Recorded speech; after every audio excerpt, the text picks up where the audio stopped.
the clinking of silverware against fine china at Manhattan's most exclusive restaurant. The Gilded Cage was the city's lullaby for the ultra-rich.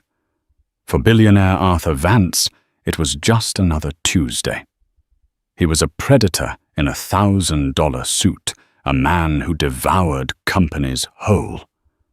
But tonight, the hunters became the hunted. In 60 seconds, the lullaby would shatter into a symphony of screams. 5 men, armed and silent, would turn the restaurant into a prison. The police were minutes away.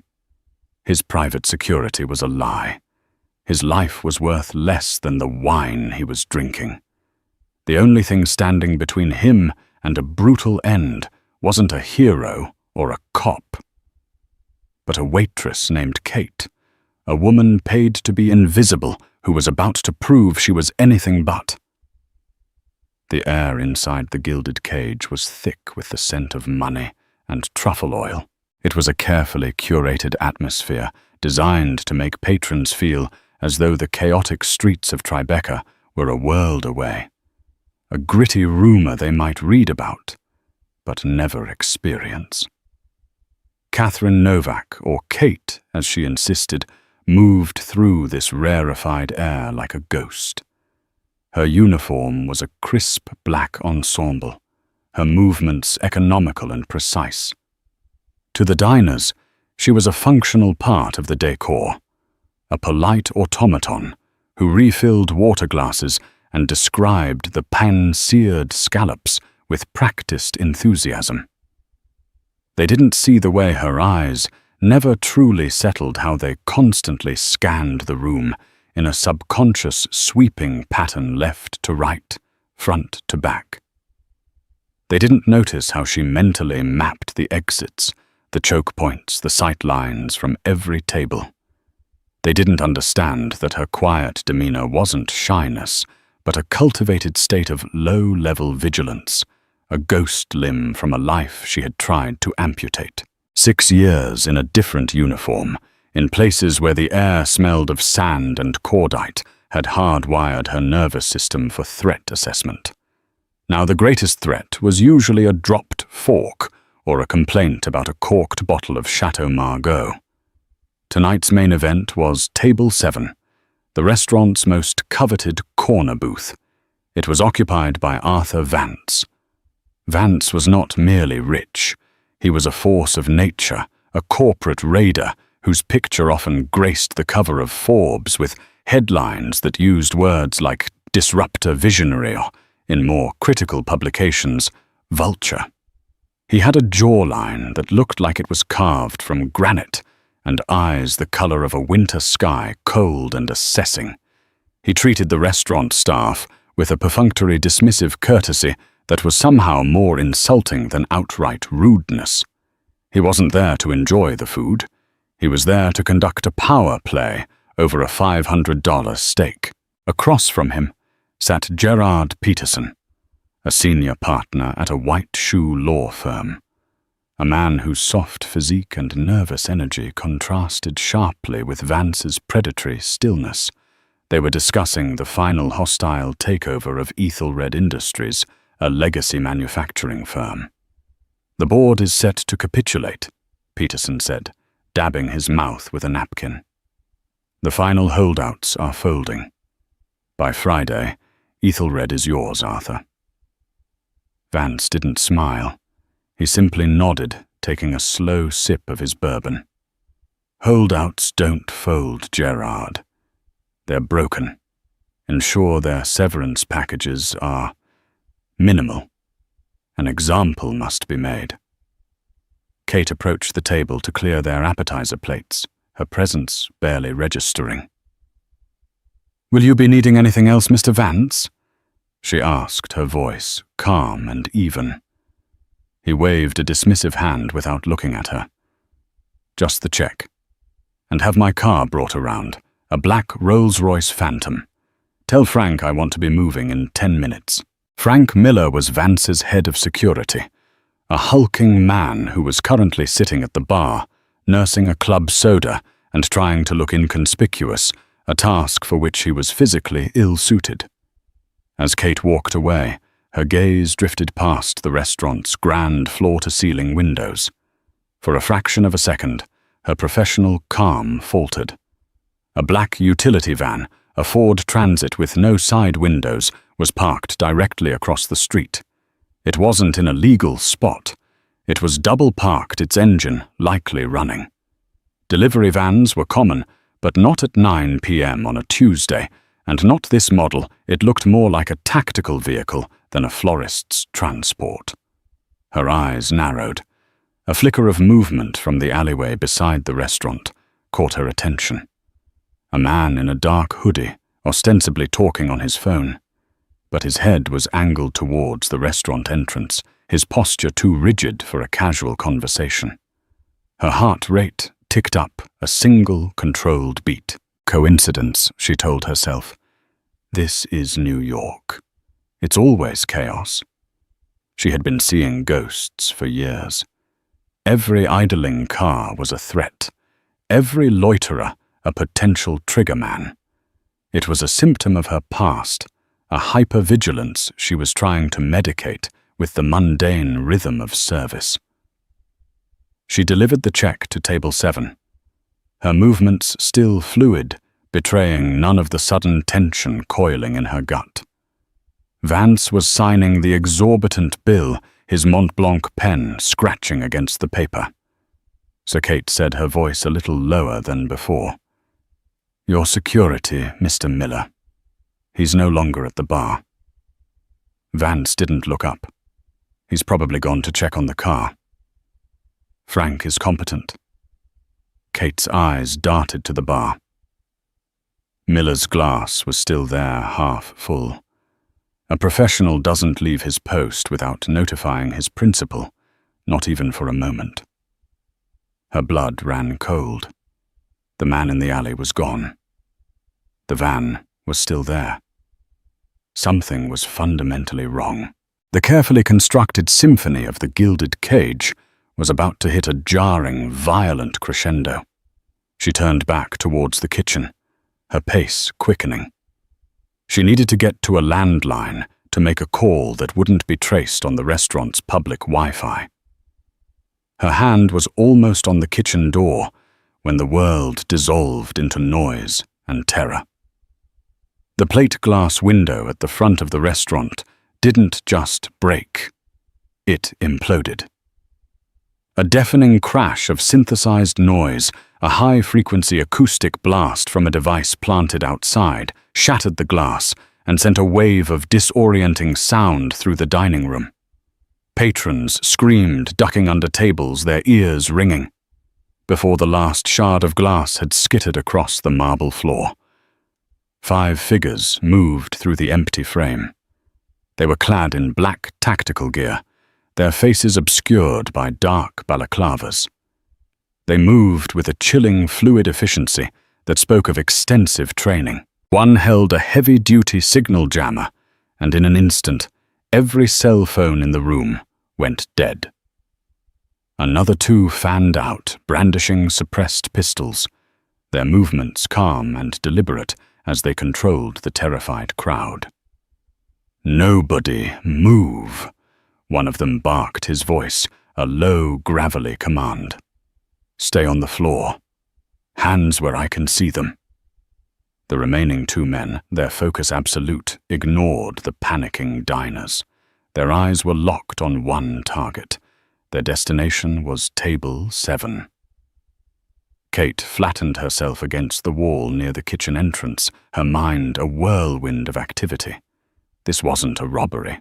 Robbers are loud, messy, and interested in wallets and jewelry. These men were silent, precise, and interested in a person. This was a snatch and grab, a professional extraction.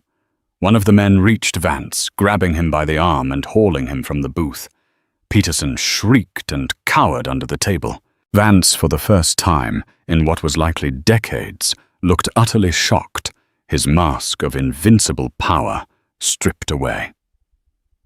The leader of the group, a tall man with an air of cold authority, leaned close to Vance's ear. Arthur Vance, he said, his voice a low hiss that cut through the whimpers of the hostages. The ghosts of Ethelred send their regards. You have an overdue debt to pay. In that moment, Kate Novak understood.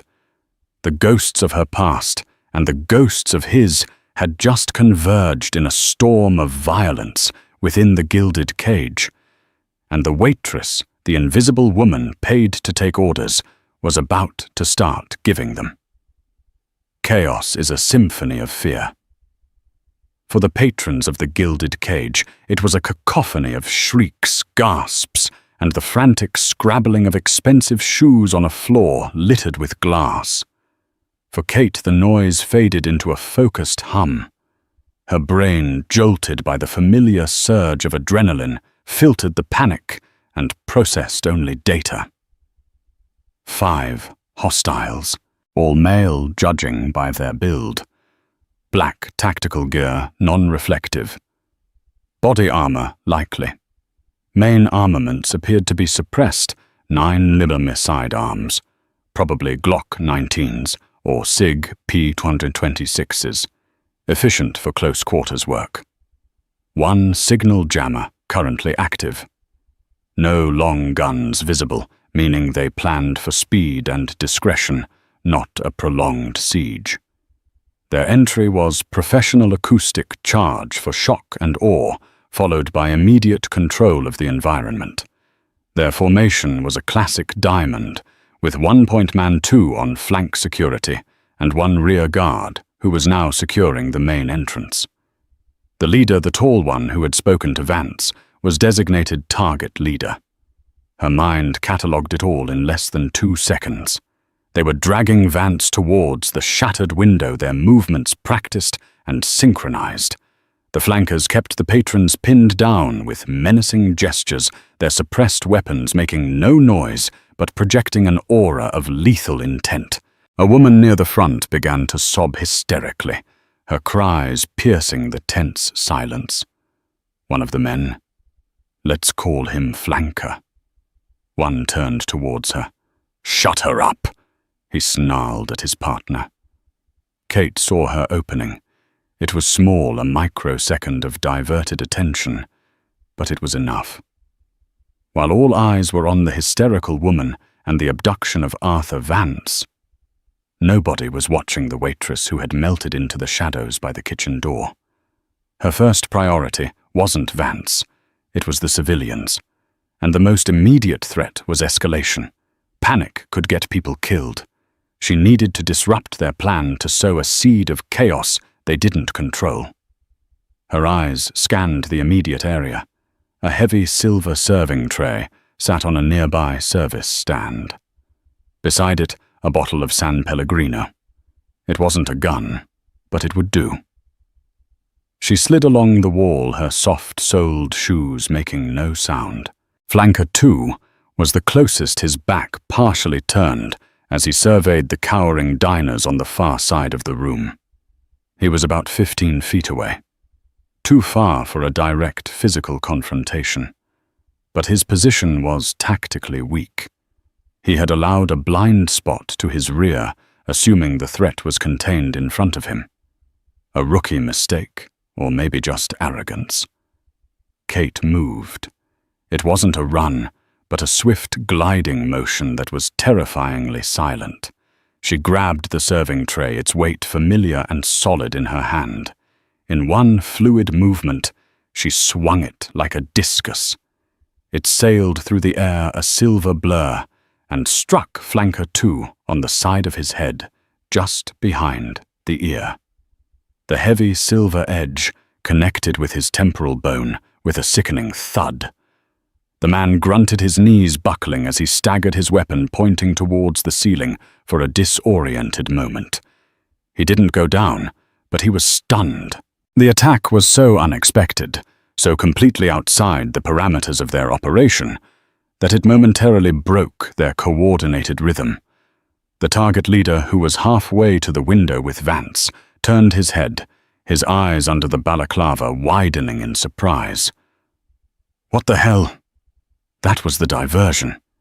In that instant of confusion, Kate launched herself forward.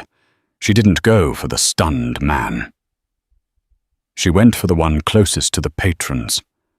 Flanker 1, who was now turning to see what had happened. She closed the distance in 3 long strides, grabbing the neck of the Pellegrino bottle. As she reached him, she smashed it against the edge of a marble-topped table, the glass shattering with a sharp crack, leaving her holding the jagged neck. Flanker 1 barely had time to register her presence before she was on him. She didn't stab him. That was messy and unpredictable. Instead, she drove the jagged glass into the soft tissue of his weapon hand, right into the muscle and tendons of his forearm. He roared in pain, an involuntary spasm causing his fingers to release his pistol. The weapon clattered to the floor. Before he could react, Kate drove her knee hard into his groin, then followed with a brutal palm heel strike to his nose. There was a wet crunch. He reeled backwards, clutching his face, blood pouring through his fingers, completely neutralized as a threat. 2 down. It had taken less than 5 seconds. The room, which had been filled with whimpers, fell into a shocked silence. The patrons and the remaining attackers stared at the waitress, this unassuming figure of quiet efficiency, who had just dismantled 2 trained operatives with a serving tray and a water bottle. The target leader finally reacted. "Forget the protocol! Get him out now!" he yelled to the man holding Vance. He raised his own weapon and fired 2 rounds in Kate's direction. The suppressed shots were quiet foots, but they were no less deadly. Kate was already moving, diving behind an overturned mahogany table, the rounds thudding into the wood where her head had been moments before. "Shoot her!" The leader screamed at the stunned Flanker 2, who was shaking his head, trying to clear the ringing in his ears. Vance, meanwhile, was struggling. Spurred by Kate's impossible intervention, his survival instincts finally overrode his shock. He stomped down hard on the instep of the man holding him, then drove an elbow back into his captor's ribs. The man grunted his grip, loosening for a critical second. It was all Vance could do, a desperate, clumsy act. But it brought another moment. From behind the table, Kate's mind was racing. 3 hostiles remained, the leader, the rear guard at the door, and the stunned one now raising his weapon. She was unarmed and outgunned. Staying put was a death sentence. She needed a new environment, a place with more cover, more choke points, more potential weapons. The kitchen. "Vance!" she yelled, her voice cutting through the air with an authority that stunned him into obedience. "To me. Now." The leader fired again, splintering more of the table. Kate peered around the edge. The rear guard at the door was moving forward, trying to get a clear line of sight on her. The stunned one was still unsteady.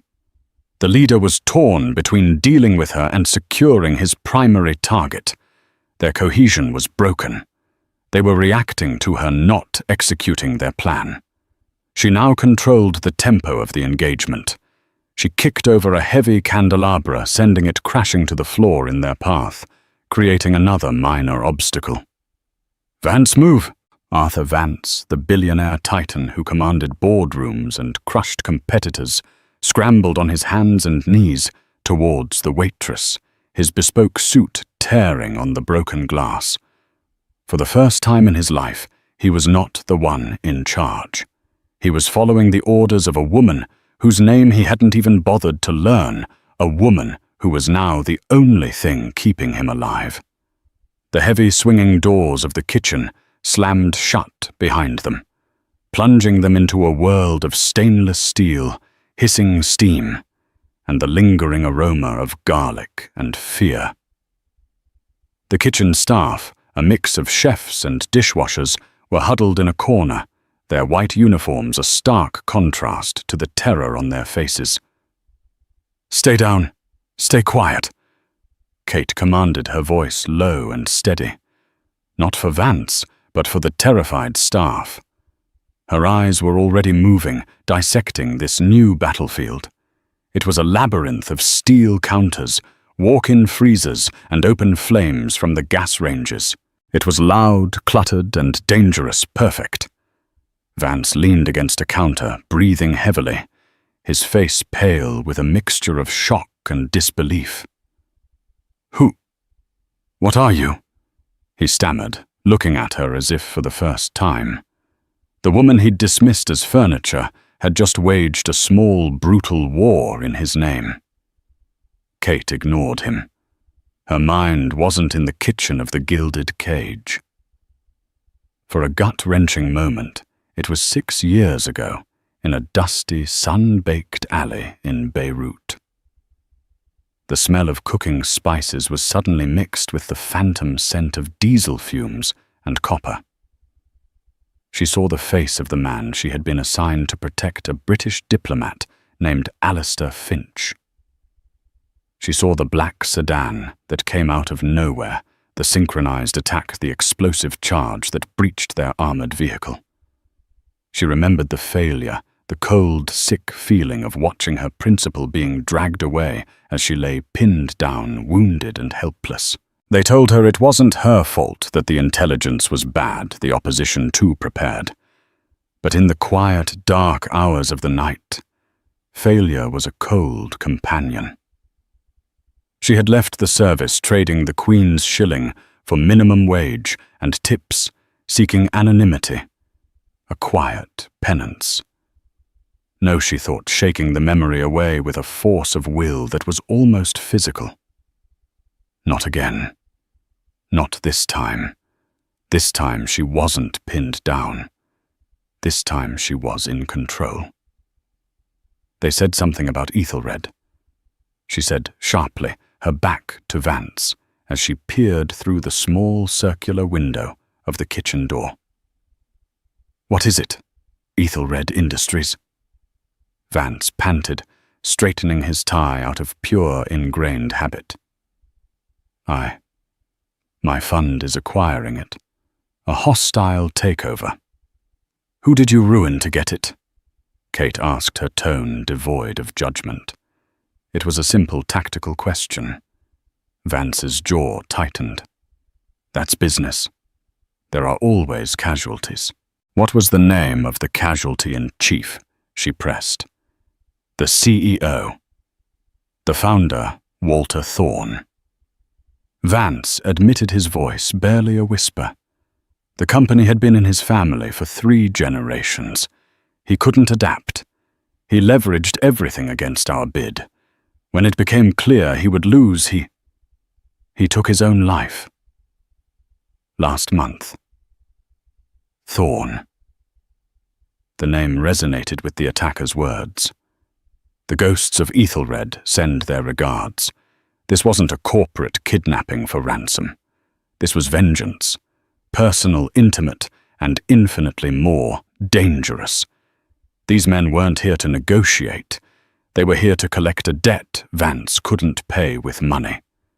A loud bang on the kitchen door made Vance jump. They were coming. Kate moved with renewed urgency. "We need to get out.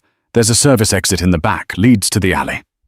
She scanned the kitchen again, her eyes landing on a heavy cast-iron skillet and a butcher's block bristling with knives. She grabbed a 10-inch chef's knife, its weight comfortable and familiar in her hand. It felt more natural than the notepad she usually carried. "Listen to me very carefully," she said, turning to face Vance. Her eyes were chips of ice. The timid waitress was gone, replaced by someone he couldn't have imagined in his worst nightmares. "From now on, you do exactly what I say when I say it. You don't ask questions, you don't hesitate.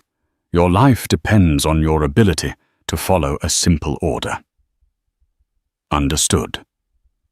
Vance, a man who hadn't taken an order from anyone since he was a teenager, found himself nodding numbly. Understood. The kitchen door burst open. The rear guard, the one from the entrance, stepped through cautiously, pistol first. Kate was ready. She had positioned herself behind a tall rolling rack of sheet pans. As the attacker entered, she kicked the base of the rack. It rolled forward, a clattering metallic avalanche, right into the man's path. He was forced to jump back, momentarily off balance. Kate exploded from her cover. She didn't go for his gun. She went for his joints. She slammed the handle of the chef's knife into his wrist, a targeted strike designed to numb the nerves. His gun clattered away. Before he could recover, she drove the point of her elbow into his solar plexus, forcing the air from his lungs in a choked gasp. As he doubled over, she brought her knee up under his chin with a brutal snapping motion. His head snapped back, and he collapsed unconscious before he hit the greasy floor. 3 down, 2 to go. But the leader was still out there, and he had the primary target's full history. He was the most dangerous. From the dining room, the leader's voice boomed, amplified by the sudden quiet. Silas Thorne. That was my father's name, Vance. Does it ring any bells? He built that company with his bare hands. You took it all with the push of a button and a smile on your face. So the leader was Silas Thorne, Walter's son. This was his personal vendetta. You can't hide in there forever, Vance, Silas shouted. And you, the waitress. Whoever you are, you're dead. You're just delaying the inevitable. Kate grabbed Vance's arm, her grip like steel. He's right about one thing. We can't stay here. She pulled him towards the back of the kitchen. The alley is our only way out. But as they reached the heavy steel service door, they heard a metallic click from the other side. It was being locked. From the outside. A cold voice drifted through the thick metal. It was the last man, the one who had been escorting Vance. The alley is covered, Silas. They're trapped. They were boxed in. The kitchen had become their tomb. Vance looked at Kate, his face ashen. The cool confidence she had projected began to show the faintest of cracks. The ghosts of Beirut were whispering in her ear again, taunting her with the claustrophobic dread of a plan falling apart, of a trap closing shut. Trapped. The word hung in the air heavier than the grease and steam. The kitchen, which moments before had felt like a tactical advantage, now felt like a cage. From the dining room, Silas Thorne was controlling the board. From the alley, his last man held the only exit. Vance's composure finally shattered. We're dead, he breathed, sliding down the wall to sit on the grimy floor. This is it. My God, Frank. Where is Frank? Kate's mind was working, discarding and forming plans at a rapid pace. Panic was a luxury she couldn't afford. Your man Frank is either dead or he's compromised, she stated bluntly. Given that these men knew your exact location and schedule my money is on, compromised. The idea hit Vance like a physical blow. Frank Miller had been with him for over a decade. He was more than an employee. He was a constant, a rock of dependability. The betrayal seemed more inconceivable than the attack itself. No, Vance whispered. Not Frank. He wouldn't. Everyone has a price, Mr. Vance. Kate said, her voice sharp, pulling him out of his denial. Or a reason. Silas Thorne clearly has a reason. What's Frank's? Before Vance could answer, Silas's voice echoed from the dining room again, laced with a triumphant cruelty. I know you can hear me, Arthur. You might be wondering how we got past your security. You shouldn't have passed Frank Miller over for that promotion last year. Loyalty is a fragile thing, especially when it's underpaid. The confirmation was a gut punch. Vance looked up at Kate, his eyes wide with the raw pain of betrayal. Everything he had built his life on: control, power, loyalty, bought and paid for, was a lie. He was utterly alone. Except for her. He looked at this woman, this complete and non-complete. It enigma. In the space of 10 minutes, she had shown more loyalty, more courage than a man he'd paid a 6-figure salary for a decade. Why, he asked, his voice hoarse. Why are you doing this? You don't even know me. Kate finished checking the tension of a meat cleaver she'd pulled from a magnetic strip on the wall. She tested its weight, its balance. 6 years ago, I was in Beirut, she said, not looking at him. I was part of a close protection detail for a diplomat. We were ambushed. They were professionals, just like this crew. They knew our route, our response time. They had inside help. My principal was taken. I was the only one left. She paused, the memory etching lines on her face. I don't like losing. Not twice. An unspoken understanding passed between them. They were from different worlds, a billionaire and a waitress, but in that moment, they were bound by the shared experience of being hunted. A fragile, desperate alliance was forged in the crucible of the kitchen. Okay, Vance said, pushing himself to his feet. His suit was ruined, his hands were shaking, but a flicker of his old resolve had returned. Okay. What do we do? They expect us to stay here to wait for the end, or to try the back door again. We're going to do neither. Kate's eyes scanned the ceiling. She pointed with the cleaver.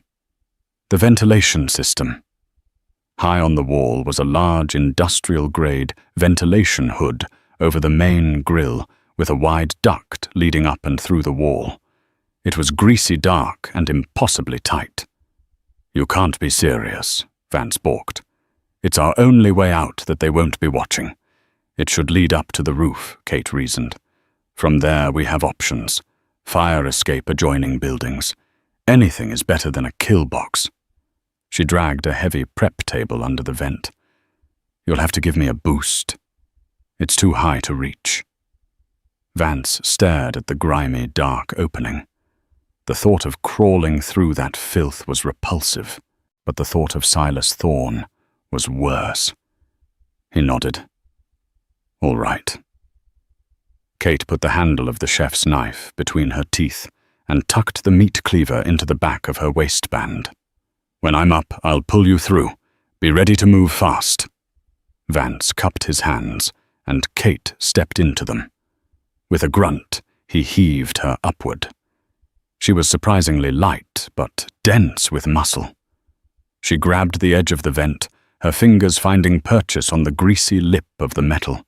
She pulled herself up, swinging her legs into the dark, cavernous duct. A shower of dust and grime fell onto Vance's head. It's a tight fit, her voice echoed metallically from within. But it goes up. I see a maintenance ladder about 10 feet in. She extended a hand down to him. Your turn. Vance reached up, and Kate's grip locked onto his forearm. It was like being grabbed by a vice. She pulled, and with a great deal of scraping and cursing, Arthur Vance, the master of the universe, crawled into the guts of his favorite restaurant. The duct was suffocatingly narrow, the air thick with the smell of old grease. It was a humiliating, terrifying crawl into darkness. Below them they heard a crash as Silas and his remaining man finally breached the kitchen. They're gone. Silas's voice was faint, enraged. The vent. Check the roof. Go, go. The race was on. Kate and Vance scrambled up the maintenance ladder inside the shaft, their movements clumsy and loud in the echoing metal tube. They were exposed, making a racket that was a perfect beacon for their hunters. Above them, A faint square of lesser darkness promised an exit. Below them, they could hear the sounds of pursuit. Their unlikely alliance was about to face its ultimate test on the rain-slicked rooftops of New York City. The plan to use the kitchen as a choke point was dead. The gambit had failed. But Kate Novak was trained to adapt to turn a failed plan into a new opportunity. The kitchen was no longer a fortress. It was a trap they had just narrowly escaped. Now the entire building was the battlefield, and they had just traded a horizontal fight for a vertical one. Crawling through the ventilation shaft was a claustrophobic nightmare. It was a tight squeeze for Kate. For the broader-shouldered Vance, it was agonizing. The sharp edges of the sheet metal tore at his expensive suit and scraped his skin. Every movement he echoed a deafening announcement of their position. He said, "Check the roof." Vance gasped, his voice tight with panic. "They'll be waiting for us. They have to find the roof access first." Kate's voice echoed back, calm and controlled. "We have a head start. Keep moving." They reached the top of the shaft, which ended at a large exhaust fan. A rickety service panel was set into the side of the duct, just before the blades. Kate put her shoulder into it. It groaned in protest, rusted shut. She braced herself and kicked. The panel flew open with a screech of tortured metal, and they spilled out onto the gravel-strewn rooftop into the cold night air. Rain had begun to fall, a fine, misty drizzle that slicked every surface and muffled the sounds of the city below. The rooftop was a maze of HVAC units, pipes, and skylights. They were on a 5-story building surrounded by taller skyscrapers that loomed like silent, indifferent gods. Almost immediately, a heavy metal door on the far side of the roof burst open. It was the roof access stairwell. Silas Thorne emerged, his pistol raised. He spotted them instantly. There, he screamed.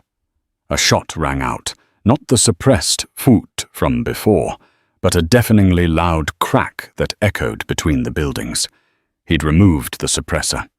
He was done with subtlety. Kate shoved Vance behind a large air-conditioning unit. The bullet whizzed past, striking a metal chimney with a loud ping. "He's alone," Kate observed, peering around the edge of their cover.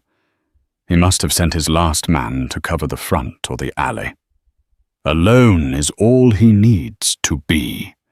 Vance hissed his back, pressed against the humming metal. "He's overconfident," Kate said, her mind working. "He thinks he has us cornered. We'll use that." She looked around, her eyes darting across their new environment. Her gaze settled on a thick bundle of electrical conduits running along the edge of the roof, connected to a massive junction box. Beside it lay a discarded length of steel pipe, probably left by a maintenance worker. An idea desperate and dangerous began to form. "I need a diversion," she said, turning to Vance. "A big one.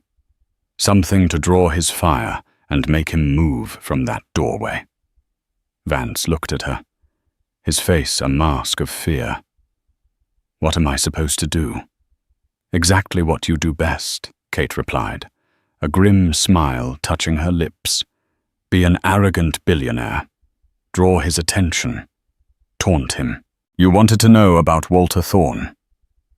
Ask his son what really happened. Keep him talking. Keep him angry. I need 30 seconds. Vance stared at her, horrified. "He'll shoot me. He won't kill you from that distance. He wants to do this up close. I can see it in his posture. This is personal for him. Now, do it." Before he could protest further, Kate grabbed the steel pipe and slipped away, disappearing into the shadows and steam rising from the rooftop vents. Vance was alone. He took a deep breath, the cold, wet air stinging his lungs. He could hear his heart pounding in his ears. He thought of what she said. Be an arrogant billionaire. He knew how to do that. He stepped out from behind the HVAC unit, his hands raised in a gesture of surrender. "Thorne," he yelled, his voice surprisingly steady. "Silas Thorne. Is that you? You look just like your father, the same wild look in your eyes before he lost everything." Silas froze his aim, steadying on Vance's chest. "Don't you dare speak his name, you parasite. I'm just stating a fact," Vance continued, taking a slow step forward. He was weak. He couldn't compete, so he blamed the world. He blamed me. But it was his own failure that destroyed him. "Are you going to be a failure too?" Rage contorted Silas's face. "He built a legacy. You destroy them. You're a plague." He took a step out from the doorway, moving onto the open roof to get a clearer shot. "I'm here to collect a debt he was too broken to demand." "A debt?" Vance laughed, a harsh, ugly sound. "Your father owed his creditors millions. He left you nothing but his weakness. And you think you can succeed where he failed by cornering me on a roof with a gun?" It was working. Silas was moving, stalking towards him, his focus entirely on Vance, his tactical awareness blinded by pure hatred. He was halfway across the roof now. Meanwhile, Kate moved like a phantom. She circled around, behind a series of large vents, the steel pipe held tight in her hands. She reached the electrical conduits unnoticed. Using the pipe for leverage, she pried open the heavy cover of the main junction box. Inside was a Medusa's head of thick, high-voltage cables. The rain sizzled where it touched the exposed connections. She could hear Vance still talking, his voice rising, baiting Silas closer. She had to time this perfectly. She jammed the steel pipe into the junction box, ramming it against the main bus bars. The effect was instantaneous and spectacular. A massive shower of blue and white spokes erupted from the box with a sound like a lightning strike. The entire roof was plunged into darkness as every light, every humming HVAC unit shorted out. For a half second, the rooftop was illuminated by a blinding actinic flash. In that flash, Silas was momentarily blinded. In that darkness, Kate moved. She sprinted across the gravel, silent and fast. Silas, disoriented, spun around, firing a wild shot into the blackness. He didn't see her coming until it was too late. She didn't attack his gun hand. She drove the end of the steel pipe she still carried hard into his knee. The joint buckled with a sickening crunch. Silas screamed a cry of pure agony and fell to the rooftop. His pistol skittered away into the darkness. Kate was on him in an instant, the meat cleaver now in her hand. She pressed the cold, flat side of the blade against his throat. "It's over, Thorne," she whispered, her breath misting in the cold air. The rooftop was silent, except for Silas's pained gasps and the soft patter of the rain. From below, the first faint sound of distant sirens began to cut through the night. The gambit hadn't been in the kitchen after all. It had been here in the dark on the roof, a desperate play of light and shadow. And it had worked. The wail of sirens grew from a distant cry to an impending scream, converging on their location from all sides. The rooftop standoff was over, but the story was not. The building was about to be swarmed by the NYPD. "We have to go," Vance said, his voice shaky, but urgent. "The police will be here any second."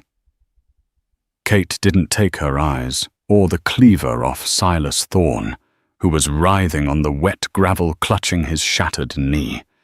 "He still has a man downstairs," she said, "and Frank Miller is out there somewhere. We go down the front, we're walking into an unknown situation. The fire escape is our best bet." She kept Silas pinned with one hand, using the other to quickly search him, pulling a set of zip-tie restraints from one of his tactical pouches. With brutal efficiency, she bound his hands behind his back. "Don't move," she ordered before turning to Vance. "Let's go." They found the fire escape on the far side of the building, a rusty skeletal structure clinging to the brickwork. It overlooked the same dark alley where Kate had first seen one of the spotters. As they descended, the sounds of the city grew louder, a chaotic mix of sirens, shouting, and car horns. The alley below was dark, filled with overflowing dumpsters and the stench of refuse. They reached the final ladder, dropping the last 10 feet into the narrow enclosed space. It felt like landing in another world, a forgotten pocket of the city, far from the opulence of the gilded cage. And it was there that they found they were not alone. Leaning against the opposite wall, shrouded in shadow, was the fifth man, the one who had locked them in the kitchen. He had his gun raised, pointed directly at them. He wasn't Silas's man. He was Frank Miller. Vance froze. "Frank?" He breathed a look of profound hurt on his face. Why, Frank Miller stepped forward, his heavy features illuminated by a dim security light. There was no remorse in his eyes, only a weary bitterness. "Why? You ask me why. Arthur, for 12 years I've taken a bullet for you, figuratively speaking. I've managed your threats, swept your messes under the rug, stood by, while you bought and sold the lives of men, like Walter Thorne. And for what? To be passed over, to be treated like the hired help. Thorne's son.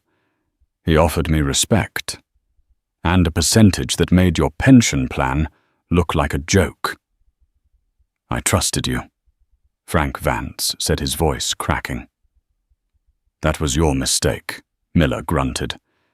"You trust money, not people." He gestured with his pistol. "It's over. Silas might have failed, but I won't. We're leaving."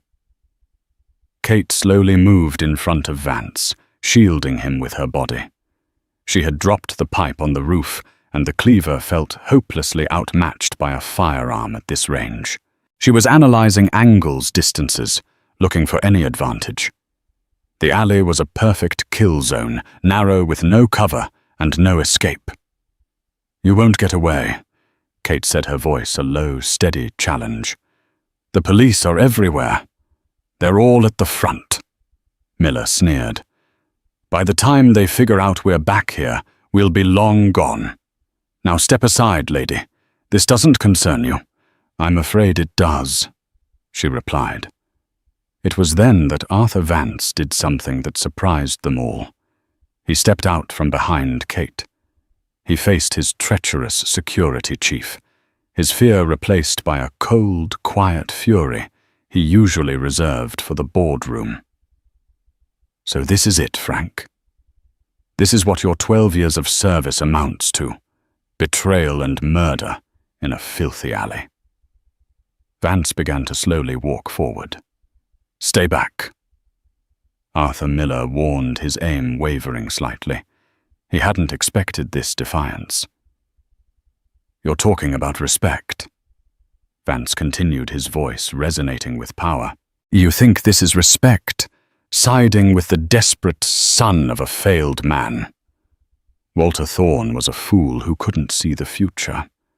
He clung to the past, and it drowned him. His son is no different. He's driven by emotion.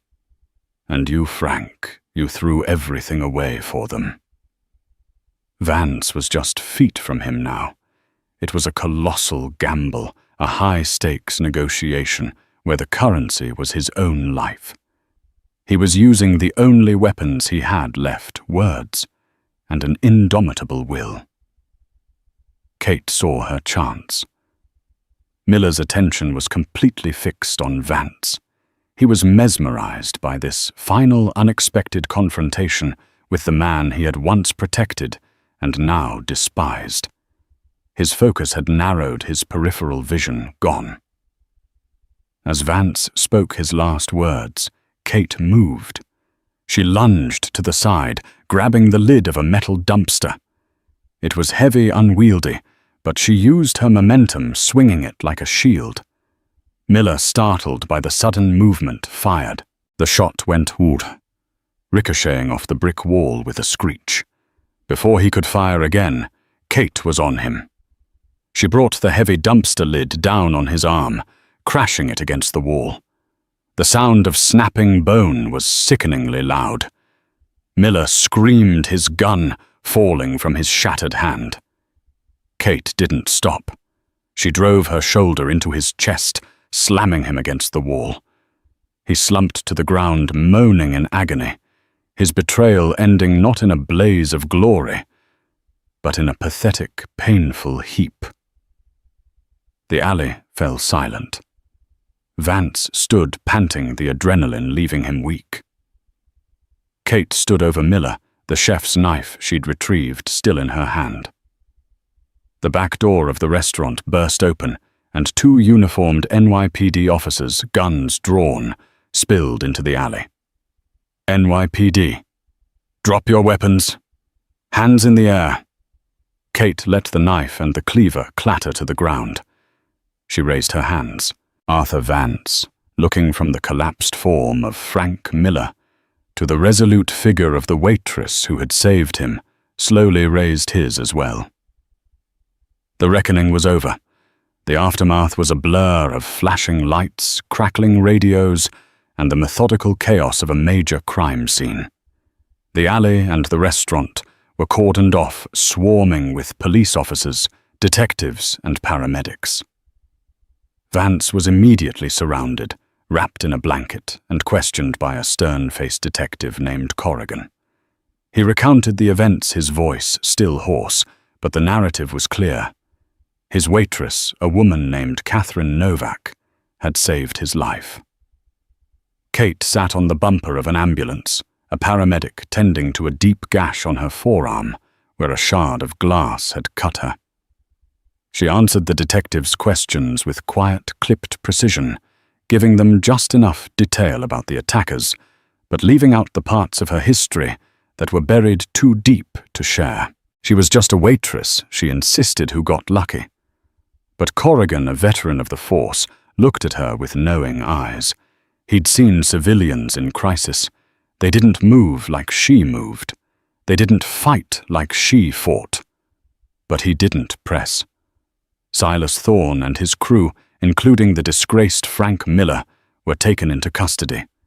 The story was already taking shape for the media, a foiled high-stakes kidnapping of a prominent billionaire, an inside job.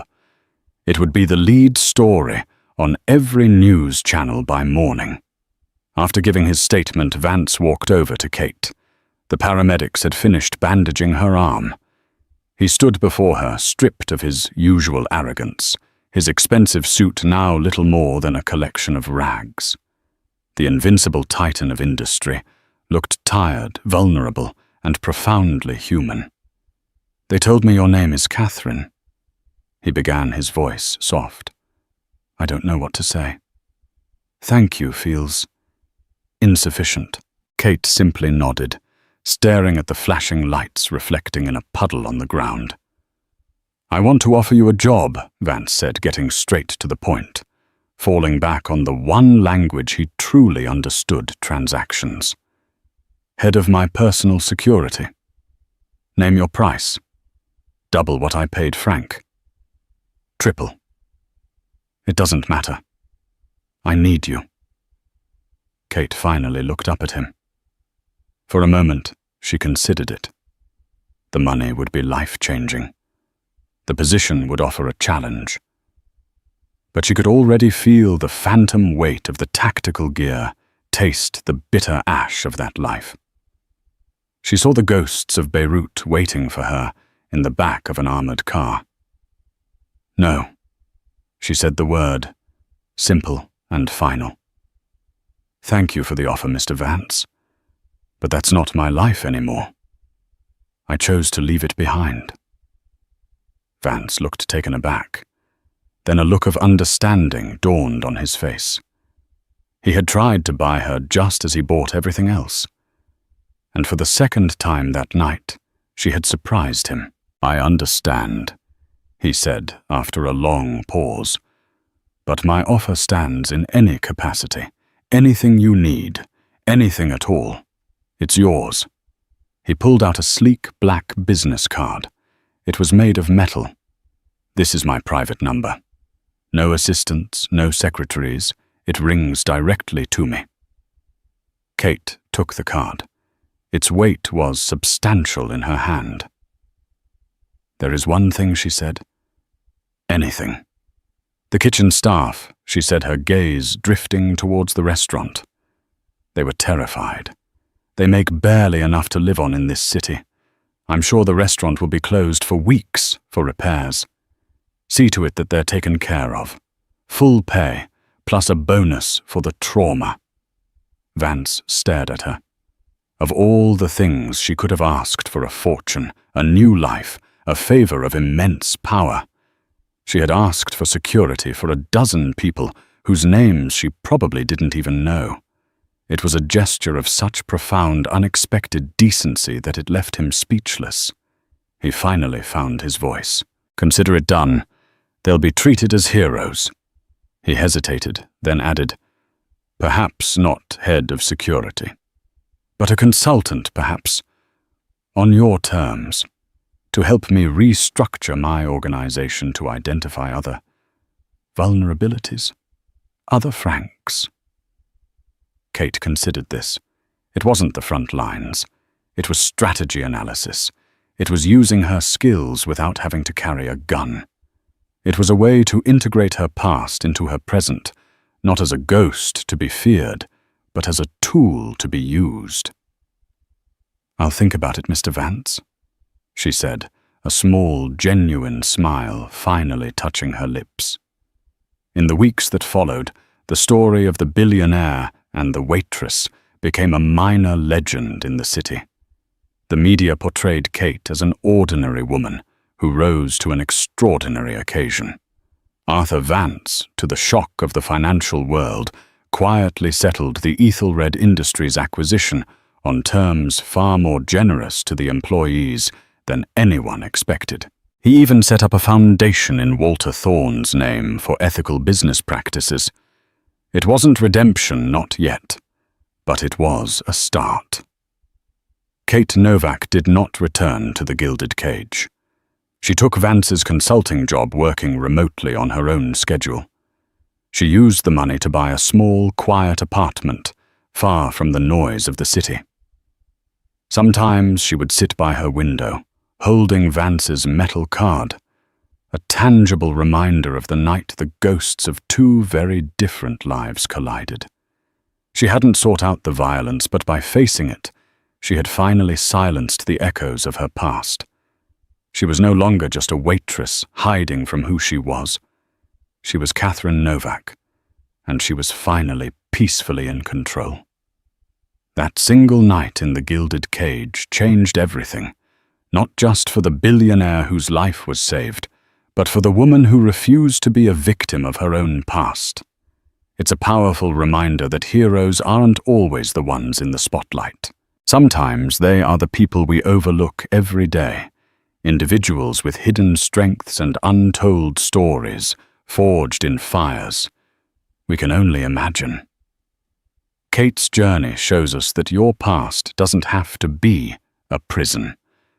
It can be the arsenal you use to build a better future. What skills, what hidden strengths do you carry within you? If this story of unexpected courage and dramatic twists captivated you, please let us know by hitting that like button. Share it with someone who loves a story where the underdog comes out on top. And most importantly, subscribe to our channel for more real-life dramas and incredible stories you won't want to miss. Click that notification bell so you never miss an update. Thank you for listening.